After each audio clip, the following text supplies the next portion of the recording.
26 जानेवारी 2026 ज्या संविधानाने या देशाला लोकशाही दिली त्या संविधानाचा आज उत्सव। पण याच दिवशी महाराष्ट्राच्या राजकीय वर्तुळातून एक असा व्हिडिओ समोर आलाय ज्याने अनेक घटनात्मक आणि प्रशासकीय प्रश्न उभे केलेत। राज्याचे मंत्री गिरीश महाजन यांच्या भाषणात डॉक्टर बाबासाहेब आंबेडकरांचा उल्लेख झाला नाही असा आरोप एका वन अधिकाऱ्यांनी केला आणि त्यानंतर घडलेल्या घटनांनी हा विषय केवळ राजकीय न राहता थेट प्रशासकीय शिस्त, संविधानिक मूल्य आणि अभिव्यक्ती स्वातंत्र्याच्या चौकटीत जाऊन उभा राहिलाय। नेमकं काय घडलं, नियम काय सांगतात आणि प्रश्न कुठे उभे राहतात हे समजून घेऊयात या व्हिडिओतून। नमस्कार, मी समीक्षा देशमुख आणि तुम्ही पाहताय टीओडी मराठी। प्रकरण नाशिकच्या शासकीय ध्वजारोहण समारंभाचे। प्रजासत्ताक दिनाच्या भाषणात मंत्र्यांनी प्रगतीबद्दल भाष्य केलं, पण संविधानाच्या निर्मात्याचा उल्लेख टाळला। तिथे कर्तव्यावर असलेल्या नाशिकच्या वनपरिमंडळ अधिकारी माधवी जाधव यांनी हे तातडीने लक्षात आणून दिलं। केवळ मनात न ठेवता त्यांनी भर कार्यक्रमात उभे राहून मंत्र्यांना सडेतोड याचा जाब विचारला। त्यांचे शब्द होते, आजच्या दिवशी तुम्ही बाबासाहेबांचं नाव कसं काय घेऊ शकत नाही? त्यांच्यामुळेच आज आपण इथे आहोत। हा प्रश्न विचारताच कार्यक्रमात शांतता पसरली आणि पुढच्या क्षणी गोंधळ सुरू झाला। पोलिसांनी तातडीने हस्तक्षेप करत माधवी जाधव यांना तिथून ताब्यात घेतलं। पोलिसांनी त्यांना गाडीत बसवतानाही त्या ओरडून सांगत होत्या, मला सस्पेंड केलं तरी चालेल, पण मी माफी मागणार नाही। हा त्यांचा करारीपणा आता सोशल मीडियावर वणव्यासारखा पसरलाय। या सर्व गोंधळानंतर मंत्री गिरीश महाजन यांनी आपली बाजू मांडली। महाजन म्हटलेत, माझ्या भाषणाची सुरुवातच संविधानाच्या गौरवाने झाली होती। डॉक्टर बाबासाहेब आंबेडकरांबद्दल आमच्या मनात सर्वोच्च आदर आहेच।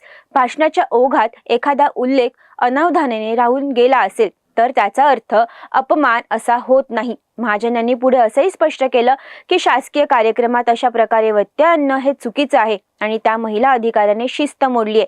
मंत्र्यांच्या मते हा विरोध राजकीय हेतूने प्रेरित देखील असू शकतो। आता प्रश्न उरतो की मंत्र्यांचे हे अनावधानाने झालेलं स्पष्टीकरण विरोधक आणि जनता मान्य करणार का? आता सर्वात महत्त्वाच्या प्रश्नाकडे वळूया। माधवी जाधव खरोखरच निलंबित होऊ शकतात का आणि कसं ते? शासकीय कर्मचाऱ्यांसाठी महाराष्ट्र नागरी सेवा वर्तणूक नियम 1979 अत्यंत कडक आहेत। नियम 3, शिस्त आणि कर्तव्यनिष्ठा।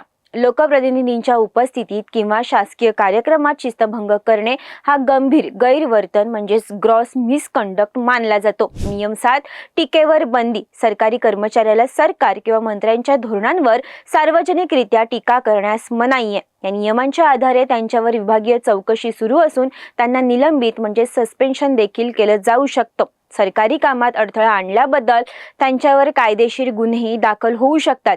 मात्र इथे एक मोठा घटनात्मक प्रश्न उभा राहतो, एखाद्या अधिकाऱ्याची संविधानिक कर्तव्यनिष्ठा मोठी की प्रशासकीय नियमावली? या प्रकरणाने आता राजकीय वळण घेतलंय। विरोधकांनी सवाल विचारलाय, भाजपला संविधानाचा उल्लेख अस्वस्थ का करतो? काँग्रेस आणि राष्ट्रवादीने याला संविधानाचा अवमान म्हटले। दुसरीकडे सामाजिक संघटनांनी माधवी जाधव यांच्या पाठीशी उभं राहण्याचा निर्णय घेतलाय।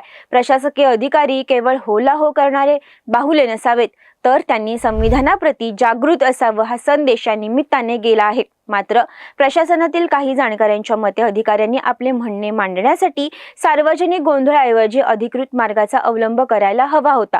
शेवटी ही घटना कोणाची बाजू योग्य किंवा अयोग्य ठरवण्यापुरती मर्यादित नाही। ही घटना प्रशासकीय शिस्त, संविधानिक मूल्य आणि लोकशाहीतील संवाद या सगळ्या मुद्द्यांना एकत्र आणते। कायद्याच्या तांत्रिक चौकटीत माधवी जाधव यांच्यावर कदाचित कारवाई होईलही, पण जनतेच्या न्यायालयात संविधानासाठी जाब विचारणारी एक निर्भीड अधिकारी म्हणून त्यांनी स्वतःचं स्थान निर्माण केलंय।